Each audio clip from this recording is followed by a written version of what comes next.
Okay, dumako na po tayo dito. Marami po nagre-request nito. Ano daw po masasabi natin sa shooting incident sa Tacloban? Okay, panoorin po naman natin to.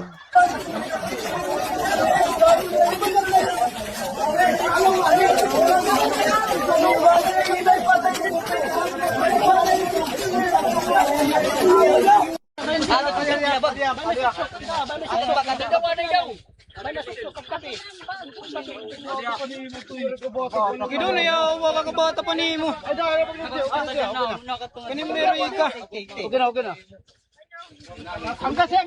Ayan, ito pong 14 years old tsaka 15 years old po ay nasangkot po dito. Ayan po, ito po ang sabi niya. Sige bro, holy shit bro. I just realized if we get caught placed in juvenile, we could participate and act change. Sabi nila. They could release us at 1821 if we really change inside. No bro, it depends kung kakasuhan kita. KR na. Since 14 pala ako, ikaw 15. Kung right patong, magkawalas kita sa 21 years. Waray ito basta ma-participate kita ha juvenile. Takay makasuhan kita murder ngan illegal possession of firearms. Ayan po yung conversation ng dalawang kumag na to. Na bro, juvenile, tat high face. Myself, tapos school teaching other programs. Iba itlaw. Ayan po, pinag-uusapan nila dito, mga kababayan, in short. Pinag-uusapan po nila, kung sakaling mamaril sila, ay majujuvenile sila. Yan po ang pinag-uusapan nila. Grabe po itong pangyayaring ito. At ito pong pangyayaring nito ay gumimbal po sa buong Pilipinas. Ngayon po, ang problema, bakit nagawa ng mga bata ito? Kasi nga po, sila ay naniniwala sa mga Duterte. Aray po. Diba? Bakit mo nasabi Nyolo? Kasi kung ano po ang ginagawa mo, ginagaya po yan ng mga bata. Okay? Mamaya talakayin po natin. Pakinggan muna natin to, okay?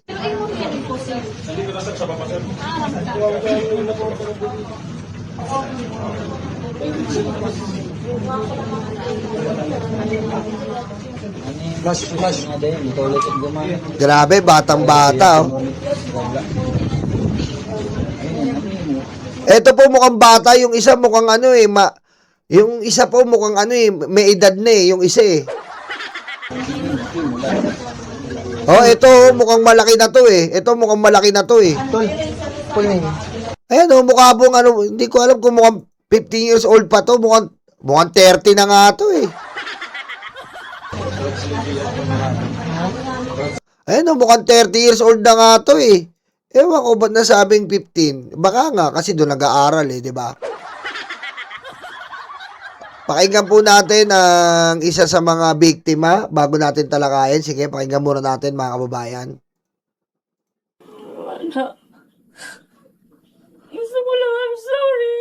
I'm sorry, Yasin. I'm sorry.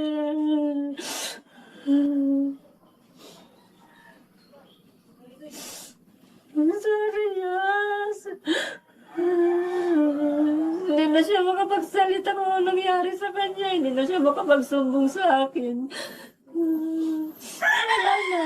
Wala na. Gusto kong, kagabi nga gusto ko mapanaginipan siya. Ayaw nga natulog. Pero, Sakit niyan, mga kababayan. Ang sakit nito, mga karayuma. Di ba? Nadama yung anak niyang babae. And nakaka-init talaga ng dugo itong nangyari na to. Nakaka-bad trip po ito. At alam mo, sa totoo lang po, wala naman po tayo, hindi po natin pwedeng sisihin dito yung ano eh, hindi natin pwedeng sisihin mismo dito yung juvenile justice na yan na gusto ni Robin na pababain. Di ba? Diretso natin. Mamaya talakayin natin. gusto ko po makulong yung mga guardian, yung mga bata na yun, yung mga may-ari ng baril. Kasi sila yung may-ari. Hindi yun mapunta sa mga bata kung hindi galing sa kanila yun. Hindi nila niligpit ng maayos yung baril na yun. Tama. Siguro lahat na lang sila makulong. Yan po ang sabi ng nanay. Nakikiramay po kami, nanay, at sobrang sakit po itong dinadanas nyo. Ngayon, sinisisi po ito, sinisisi na naman po ito sa Marcos administration ni Sara Duterte. Wala daw kwenta ang Marcos administration. Ito po, pakita ko po sa inyo. Unang-una noong 2020, ayan po, kitang-kita nyo po, ito. Pinatay po ang buong pamilya noong 2020. My father is a policeman. Ito po yung babae, my auntie is a policeman. Ang tita po nito ay pulis. Ang tita po nito ay pulis. Siguro nai-impluwensyahan siya ng tita niya na sumusuporta sa mga Duterte. Aray ko. Okay? Huwag po natin sabihin na sa panahon lang ni Bongbong Marcos to, matagal na po nangyayari yung mga ganito at hindi lang po sa atin, miski po sa ibang bansa. Matagal na po nangyayari to at hindi po natin ginusto ito. At kung kukumpara po ito sa panahon ng mga Duterte, mas marami po. Ngayon, ang problema dito, etong auntie ay kung ano nakikita ng bata, nakikita ng matanda. Aray ko. Diba? Ngayon, eto pong bata siguro, nakikita niya, sumusuporta yung auntie niya sa mga Duterte, ay okay lang pumatay. Aray ko. Diba? Kasi nga po, legal, yung auntie niya, sinusuportahan yung mga Duterte, sinusuportahan din si Sara. Patayin mo si BBM, no joke. Aray ko. Bakit po nasabi? Eto po mga kababayan. Eto po yung auntie. Ayan po yung auntie niya.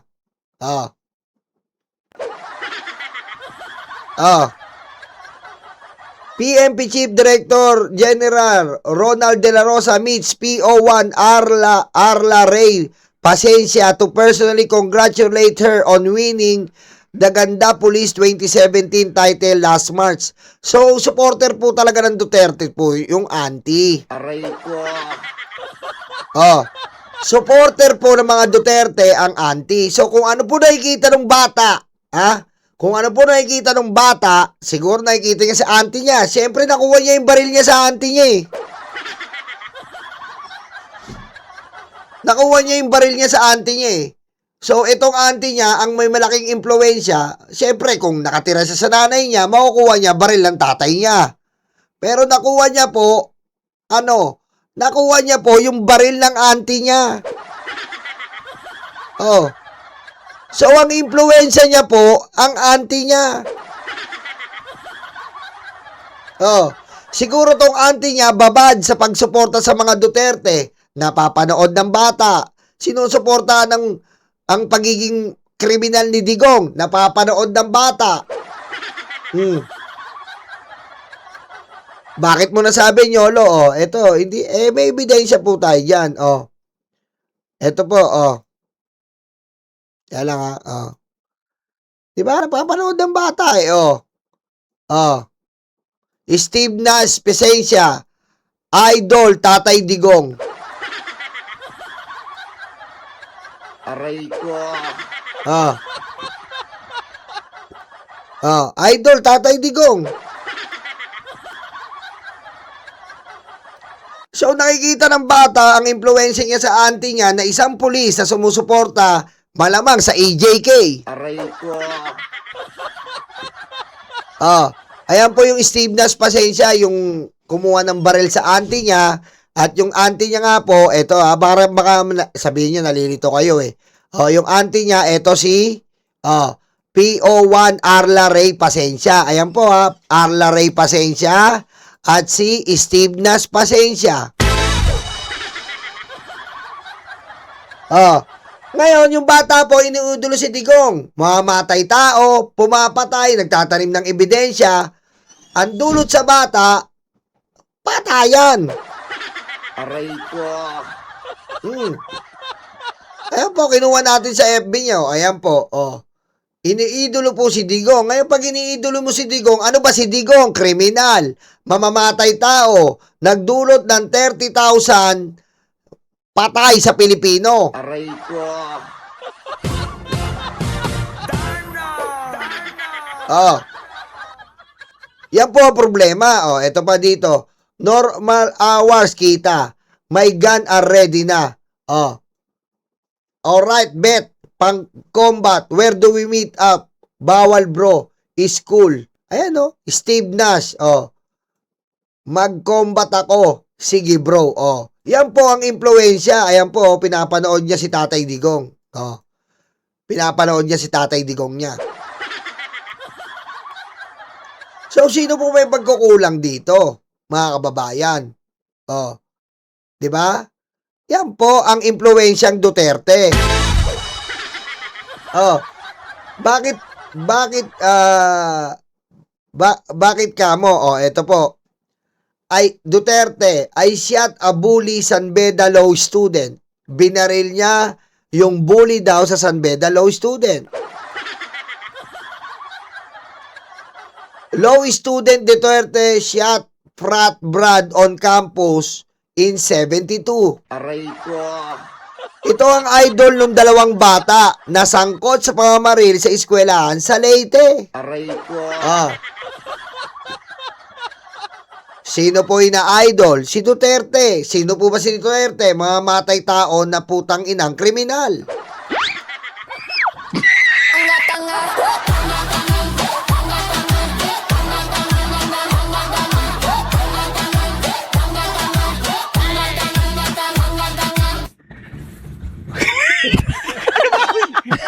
Eto po ipapakita ko lang po sa inyo to. Shooting kills 3 students in Tacloban. Ayan po yung ginawa. Tapos po, nirelieve po ng PNP yung tita nung namarel. Nirelieve na po. BP was incompetent to Palas. Iba po to, iba. Ito. BP Duterte says he dream of cutting Marcos head. Ayan po yung impluensya, Duterte. Ito po Etong si Sara, ano pong impluensya matuturo? Ang impluensya niya, putulin ang ulo ni BBM. Anong impluensya sa bata? Kriminal. Impluensyang Duterte. Ano pa?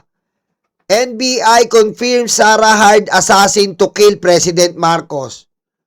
Ano ang impluensyang Duterte? Nag-hire po ng kriminal. Nag-hire po ng assassin. Aray ko. Yan po ang napupulot ng tita na idol ang Duterte at napupulot ng pamangkin. Duterte ay shot a bully in San Beda Law student. Law student Duterte shot Prad on 72. Ayan. Yan po ang impluensyang Duterte, mga kababayan. So, sino po ang dapat sisihin? Siyempre po, ang dapat sisihin dyan, yung mga nakakatanda. Ngayon, dumako naman tayo sa Administrasyon Duterte. Wala po ba nangyari sa Administrasyon Duterte? Panoorin niyo po to. Grade 3 pupil, binasag ang ulo, ginilitan. 2019. Grade 7 student, binaril sa loob ng silid-aralan sa Laguna, pumanaw na. Nawawalang grade 12 na babae na tagpuang patay sa palaisdaan, 2017. 7 anyos, pinatay ng 15 anyos, 2019. Driver na nagasa ng mga estudyante sa Makati, walang lisensya, 2020. Grade 7 student, pinatay, nakatanggap na raw noon ng banta mula sa suspect, 2019. 13 anyos na babaeng estudyante, kinuyog, 2019. 2 college students, natagpuang patay sa Rizal, 2017. 12 anyos na estudyante, patay sa saksak sa grade 11, 2019. Aray ko.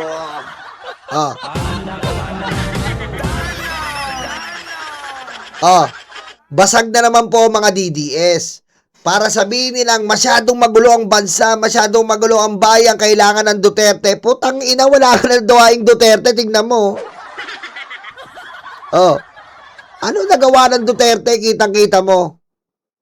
Mas nakakasulasok ang nangyaring krimen sa panahon ng Duterte.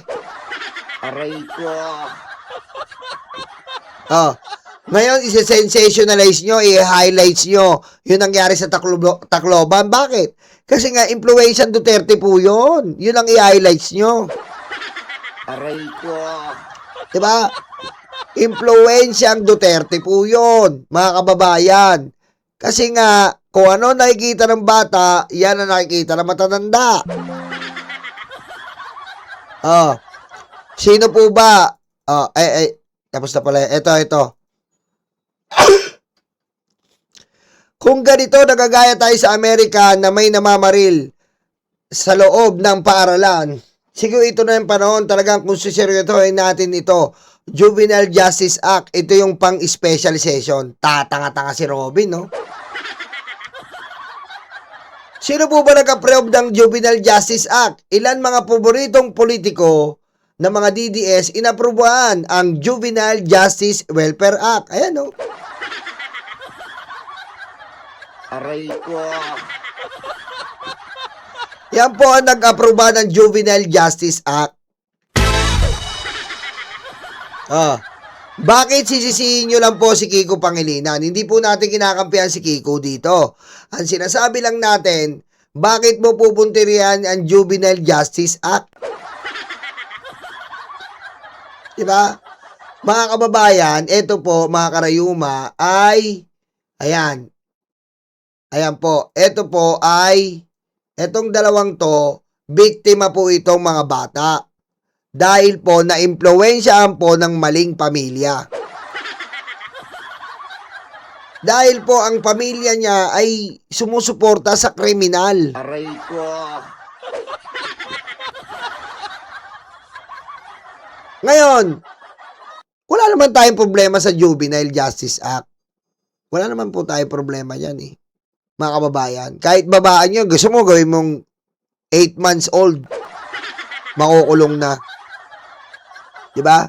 8 months old, sabihin mo na, pwede na makulong, leche ka. Robin. Ang problema po kasi dito, mga kababayan, ay impluwensyang pamilya. Kahit ano pong baba natin dyan sa Juvenile Justice Act, pero yung bata po, bugbog po ang utak sa pamilya niyang naririnig niya na pagkakriminal. Bugbog po ang utak ng bata sa surroundings niya na impluwensyang kriminal. Wala po tayong magagawa diyan kahit babaan natin ang babaan yan. Ang una po dito, mga kababayan, hindi po natin basta-basta Robin Padilla. Makinig ka, Robin. Huwag kang tanga. Kahit alam namin tanga ka, tinangaan mo pa uli. Aray ko. Alam mo, Robin, ba't ka bobo? Kasi ito lang po explanation dyan eh. Pwede mo bang babaan agad-agad ang batas para may makukulong ng 10 years old? Mga babaeng, hindi po pwede yun. Bakit kamo? Kasi po, kaya nga po, ang bawat kabataan o ang bawat tao, pagdating mo na 7 years old, eto ang development mo. Pagdating mo ng magtitin ka, eto development mo. Ganun po yun. Ang tao po, may development, lalong-lalo na po yung utak. Hindi mo pwedeng ibilanggo ang 10 years old na undeveloped pa yung sarili. Hindi po yung basta agad-agad ka magbababa ng 10 years old.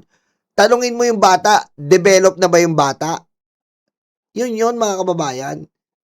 Kailangan titignan mo rin yung psychological effect. Titignan mo yung status ng mind, ng physical, at ng emotional ng bata. Hindi po basta-basta po tayo nagbababa kung sino ikukulong. Ganun po yun. Madali po magbaba kung sino ikukulong. Paano kung idepensa sa'yo na 10 years old, hindi pa develop yung utak ng bata, musmus pa yung kaisipan niya, ipakukulong mo? Malay niya ba sa baril? Kung yung baril yon, akala niya laruan lang. Kasi 10 years old is, walang ginawa yan kundi maglaro. Walang ginawa yan kundi maglibang. Wala pang alam yan. Kundi ka ba naman bobo, Robin?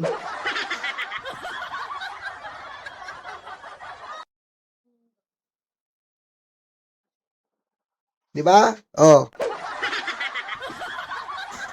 Kaya nga, kapag dating mo ng adolescent period, yung utak mo nag-grow.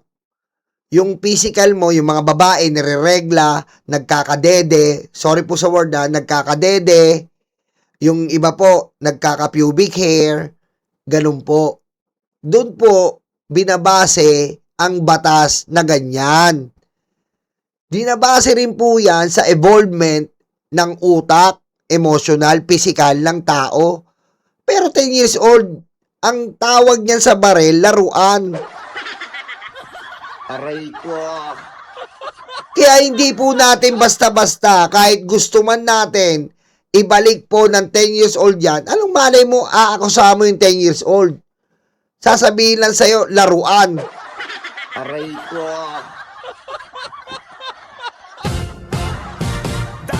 Ngayon ano po naging problema? Ang naging problema po nito ay impluwensyang pamilya. Na-impluwensyahan po ang bata ng karahasan. Na-impluwensyahan po ng bata ang bayolenteng kaisipan. Yan po ang tumatak sa bata. Akala ng bata na ang pagpatay ay normal.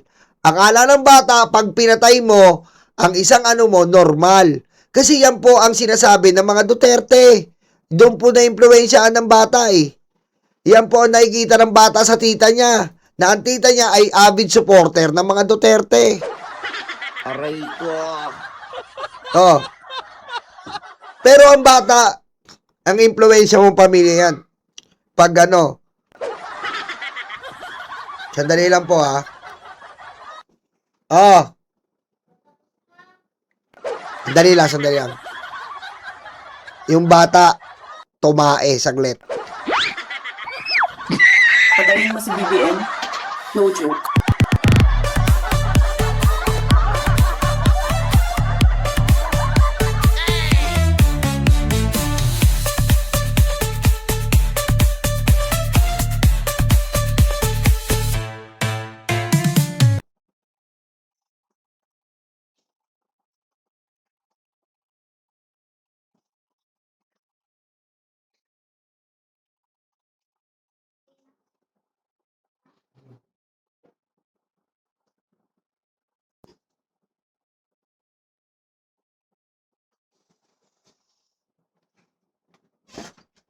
Sarado mo yan.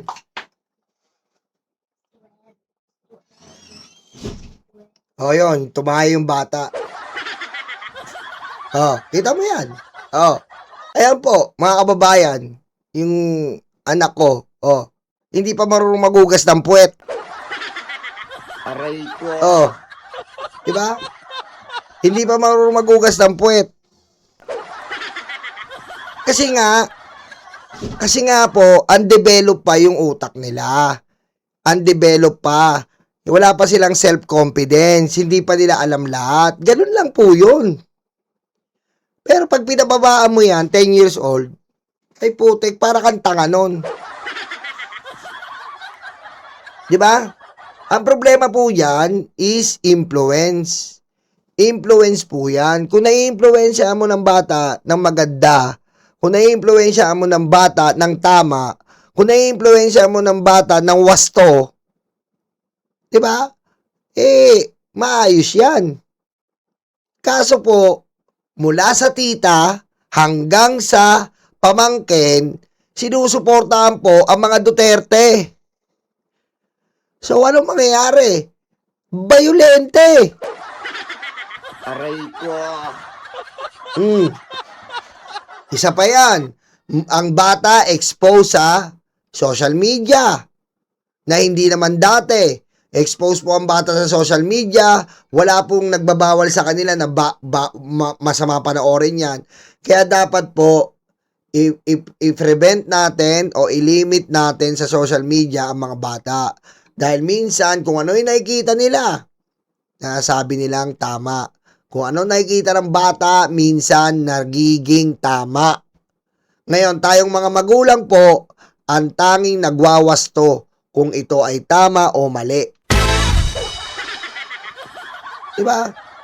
Ako po, mga kababayan, huwag po nating gawin ang dapat pababain pa yan. Kasi kawawa po, 10 years old. Ang 10 years old po, mangmang po yan. Wala pang alam yan. Ano pa lang yan, elementary. Tinataniman pa lang sa school ng kung ano ang ABC dyan. Sa tingin mo po ba, ganun na po ba kabayolente ang ating bansa na miski 10 years old, makakapag-isip na pumatay? Hindi po ganun ang ating bansa. Hindi po ganun kalala ang ating bansa. Nasa tamang magulang lang po ang pagpapalakihan. Ngayon kung ikaw, isa kang bata at ang mga magulang mo ay talagang iba ang pagpapalaki sa iyo, maaari kang humantong sa ganitong sitwasyon. Pero hindi po ang bata ang may kasalanan nun. Kasi ang mga bata po na mga 10 years old, walang ginawa yan kundi mag-observe. Observe ng observe ng observe. Kung ano nakikita nila, i-absorb nila. Kung ano ang ituro mo sa kanila, i-absorb nila. Kaya nga natin sinasabing, huwag mong gawin yan. Magtatanda ka na, mali yan, di ba? Mali. O, sagot. Opo, mali. Ganun yun. Kaso dito po sa dalawang to, iba po pagpapalaki. Iba po pagpapalaki kasi napapaligiran po sila ng masamang impluensya. Di ba? Tama, Your Filipina page. Ano pong impluensya, mga kababayan? Ano pong impluensya ang madudulot ng mga Duterte sa isang pamilya? Karahasan, bayolente, kriminalidad. Bakit po, mga kababayan? Kasi ito po, Grade 7 student shot dead inside school in Laguna in 2019 under Duterte. Anong tawag mo doon, Sara? Failure of intelligence din, kita mo? Si Sara po, nagtuturo ngayon. Nagtuturo po si Sara na failure of intelligence daw ang ginawa ng administrasyon. Paanong failure of intelligence? Ikaw ang number 1 influencer ng kademonyohan, putang ina mo, Sara. Patayin mo si BBM, no joke.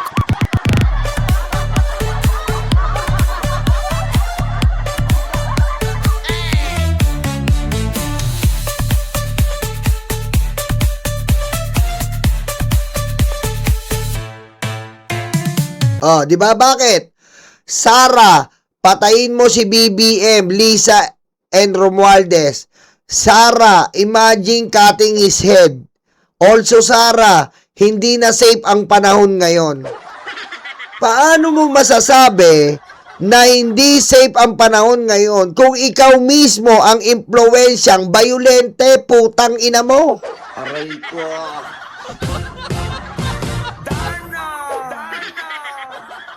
Wala kang karapatang magsabing hindi safe ngayon kung ikaw ang nag-iimpluwensya ng kademonyohan, putang ina mo. Aray ko. Aray ko.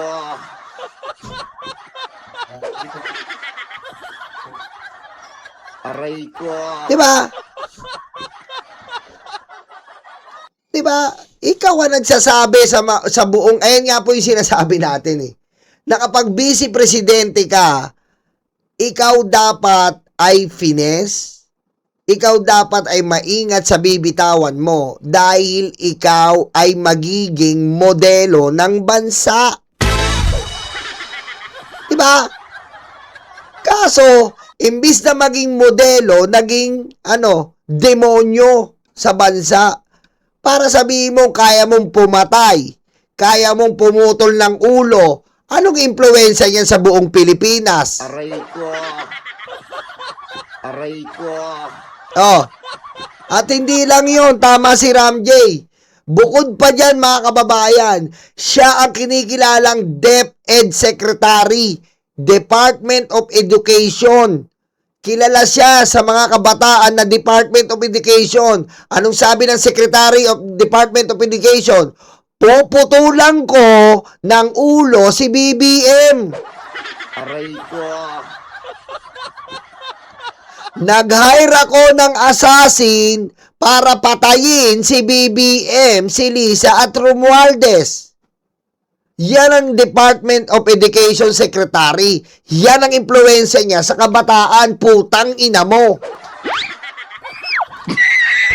Hi friends and not friends and not friends.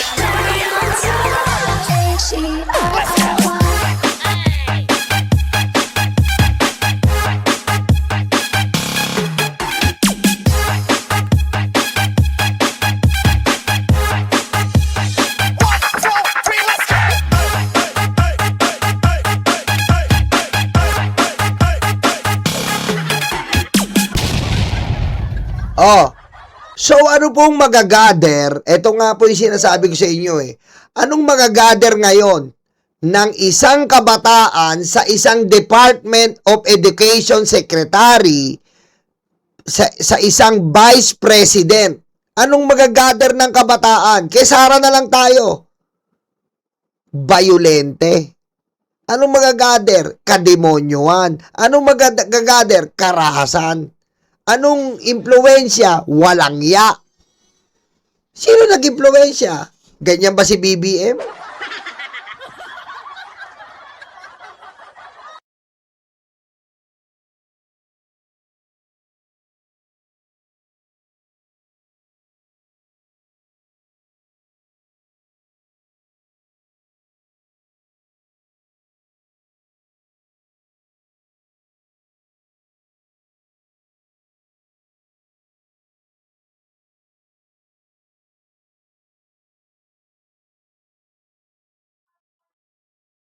Pasensya na po kayo.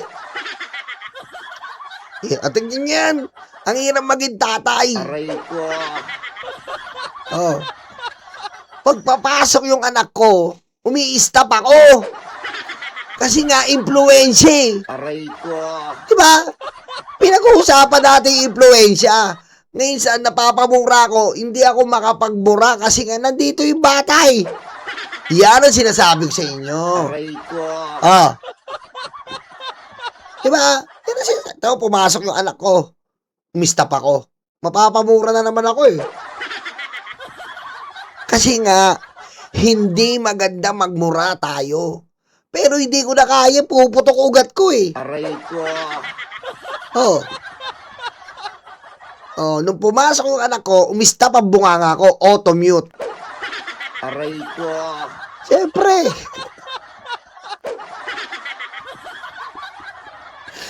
Diba, baka makuha niya to eh. Huwag niyo makukuha to. Kaya kayo, yung mga bata na nanonood dyan, huwag niyong tabihan yung magulang niyo. Patnubay ng bata ang kailangan ng magulang dito. Okay? For adults only. Okay? For adults only. Ito ang programang Triple X. Yolo, parang, teka lang. Yolo, ba't parang pang bold yun? Triple X. Hindi. Triple X. Ano po ba yung X? 10. 10, 10. 30 years old and above only. Aray ko.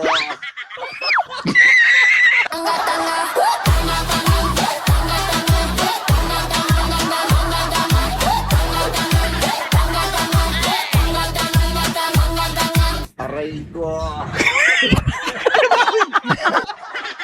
Di ba?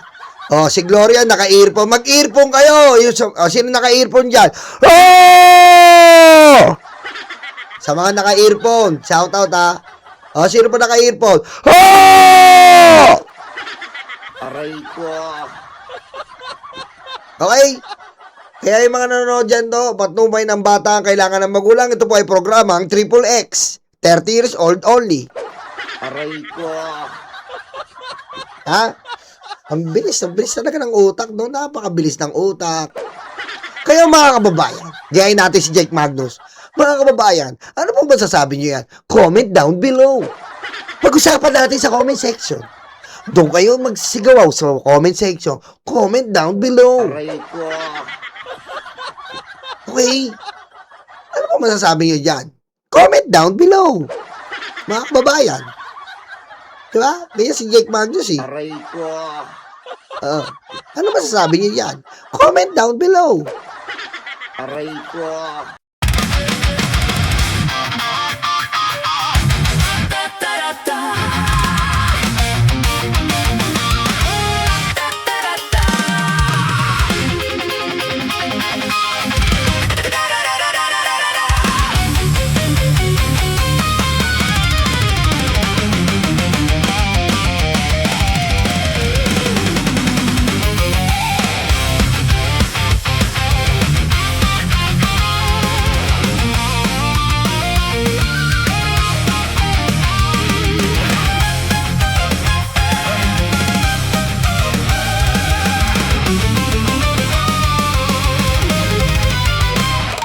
Madilim daw ang paligid, putukan daw ay maririnig.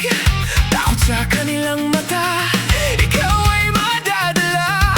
Huwag kang palinlang kaibigan, Judas na 13 yan. Sinira nila ang Senado, sobrang ganit mga ito. Hindi nyo na maloloko mga Pilipino. Gising na gising kami sa kabobohan nyo. Di bumenta ang pelikula, pati ang drama. Sa sobrang kapal ng mukha, nangungumusta pa. Hindi nyo na maloloko mga Pilipino. Gising na gising kami sa kabobohan nyo. Di bumenta ang pelikula, pati ang drama. Sa sobrang kapal ng mukha, nangungumusta pa. May kaso at may sabit, sila sama-sama. Sigaw ng puso'y Duterte, abay nakakaputang ina. 10 utos kaibigan, huwag patayin ang kapwa mo. Tinago nila si Bato, pinatakas din ito. Hindi nyo na maloloko mga Pilipino. Gising na gising kami sa kabobohan nyo. Di bumenta ang pelikula, pati ang drama. Sa sobrang kapal ng mukha, nangungumusta pa. Hindi nyo na maloloko mga Pilipino. Gising na gising kami sa kabobohan nyo. Di bumenta ang pelikula, pati ang drama. Sa sobrang kapal ng mukha, nangungumusta pa.